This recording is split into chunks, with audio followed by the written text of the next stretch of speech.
বনি ইসরাইলের এক বান্দা এমন কোন গুনাহ নাই যে গুনার কাজ আল্লাহর বান্দা করে নাই।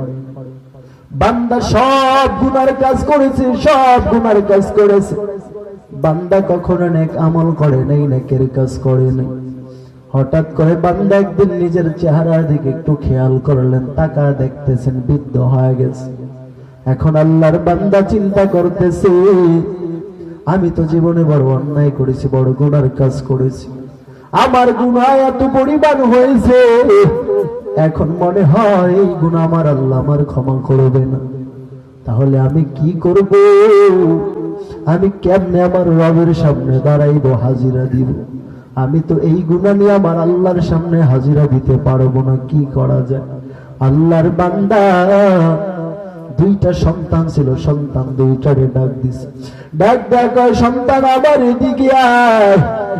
সন্তানরা যখন আসলো, আসার পর বলে, আমি জীবনে বড় অন্যায় করেছি, গুনাহ করেছি, এই গুনাহ মনে হয় আমার রব আমার ক্ষমা করবে না, অথচ এই গুনাহটা আমি আল্লাহর আদালতে হাজিরা দিতে পারবো না, আমার বড় ভয় লাগে।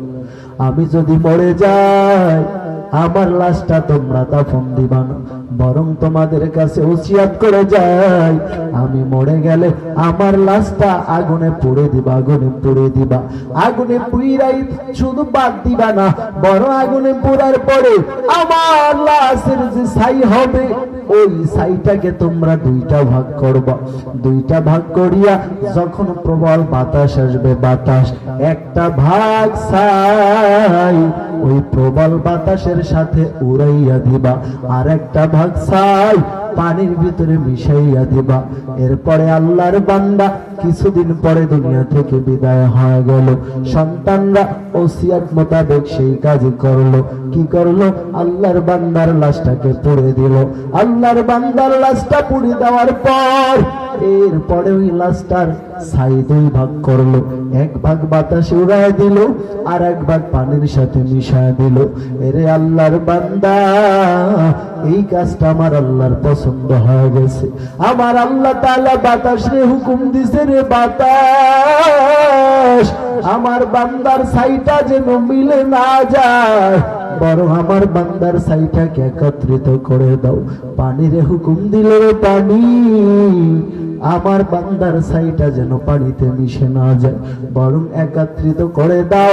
এরপরে আমার আল্লাহ তাআলা রব্বুল আলামিন ওই বান্দাকে মানুষ আকৃতি কইরা আল্লাহর সামনে হাজির করলেন। সুবহানাল্লাহ।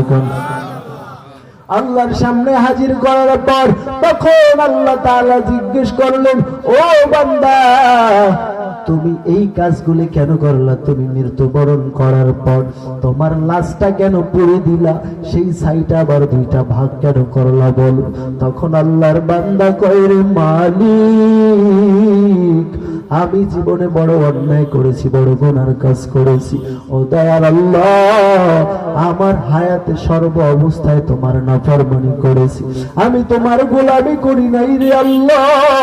ও আল্লাহ, আমার শেষ বয়সে আমার ভয় হইল, এত গুনাহ নিয়ে তোমার সামনে কেমনে হাজিরা দিব।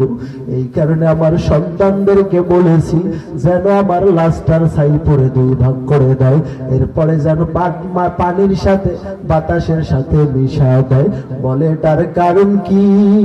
বলে আল্লাহ, কারণ হলো তুমি যেন আমার না পাও, তোমার সামনে যেন আমার দাঁড়াতে না হয়। তখন আমার আল্লাহ বললেন, বান্দা, এগুলি করছো কার ভয়? কার ভয়? ওই বান্দা কয়, রে মালিক, এই কাজগুলো করছি আল্লাহ তোমার ভয়, তোমার আযাবের ভয়। ও আল্লাহ, তোমার আযাব থেকে বাঁচার ভয়। তখন আল্লাহ বললেন, যেহেতু বান্দা তুমি আমি আল্লাহকে ভয় করেছো, ভয় করে এই কাজ করেছো, অতএব আমি আল্লাহ তোমার এই কাজে খুশি হয়ে গেলাম। আমি আল্লাহ তোমার জীবনের গুনাহ মাফ করে দিলাম, মাফ করে দিলাম। আমি আল্লাহ তোমার জন্য জান্নাত ঘোষণা করে দিলাম। এরে আল্লাহর বান্দা, ওই বান্দা সারাটা জীবন ভর যদি গুনার কাজ করার পরে এরপরে যদি আল্লাহর জান্নাত পেতে পারে, আপনি আমি কি পাবো না? কি পাবো না? পাবো রে আল্লাহর বান্দা। কারণ আমার আল্লাহ তাআলা বলেন লা তাকনাতু মির রাহমাতিল্লাহ। ওরে দুনিয়ার মানুষ, পাহাড় পরিমাণ যদি গুনাহ করো, পাহাড় পরিমাণ যদি গুনাহ হয়, এরপরে আমি আল্লাহর রহমত থেকে নিরাশ হইও না। কারণ আমি আল্লাহ কেমন দয়ার আল্লাহ, আমি আল্লাহ বান্দাকে মাফ করতে ভালোবাসি।